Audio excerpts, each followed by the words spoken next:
വെഞ്ഞാറമൂട് കൊലപാതകത്തിലെ പ്രതി അഫാനെ കുറിച്ചിട്ടൊന്ന് പഠിച്ചു നോക്കി നോക്ക്. അതല്ലെങ്കിൽ അവനെ കുറിച്ചിട്ടൊന്ന് വായിച്ചു നോക്കി നോക്ക്.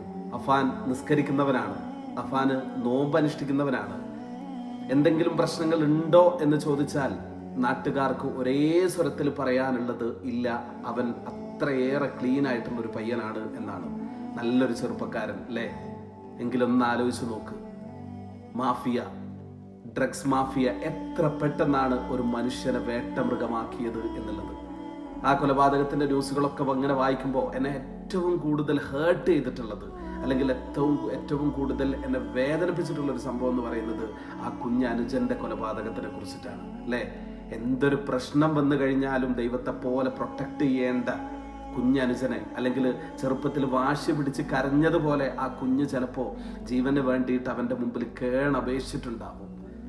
ആ കുഞ്ഞൊക്കെ കിടക്കുന്ന കിടപ്പ് നിങ്ങൾ കണ്ടിട്ടില്ലേ അല്ലേ?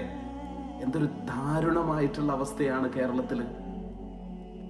ആ കുഞ്ഞിനെ അടക്കം 6 പേരെ അല്ലേ, അതിൽ 5 പേരും പെടഞ്ഞു മരിച്ചു. അതിൽ ഒരാളോ വയോവൃദ്ധ. പിശാചുകളെ സൃഷ്ടിച്ചു കൊണ്ടിരിക്കുകയാണ് നമ്മുടെ കേരളത്തിൽ യൂത്ത് എന്ന് പറയുന്നത് അല്ലേ? പക്ഷേ നമ്മളോ മൗനവ്രതത്തിലാണ്. കാരണം എന്താ? ഇതൊന്നും എൻ്റെ വീട്ടിലില്ലല്ലോ, അല്ലെങ്കിൽ എൻ്റെ മക്കൾ അങ്ങനെ ചെയ്യില്ല എന്നൊരു വിശ്വാസം അല്ലേ? അതെവിടുന്നാണ് കിട്ടുന്നത് എന്നുള്ളത് അറിയില്ല. നിങ്ങൾ വിചാരിക്കുന്നുണ്ടോ ഗവൺമെന്റിന് ഇതിനൊക്കെ ഒരു പരിധി വരെ ഉന്മൂലനം ചെയ്യാൻ പറ്റും ലഹരി മാഫിയ എന്നുള്ളത്? ഒരിക്കലുമില്ല. അല്ലെങ്കിൽ എൻ്റെ മകൻ സേഫാണ് എന്ന് നമുക്ക് വെറുങ്ങനെ തോന്നുന്നതാണ് നമ്മൾ.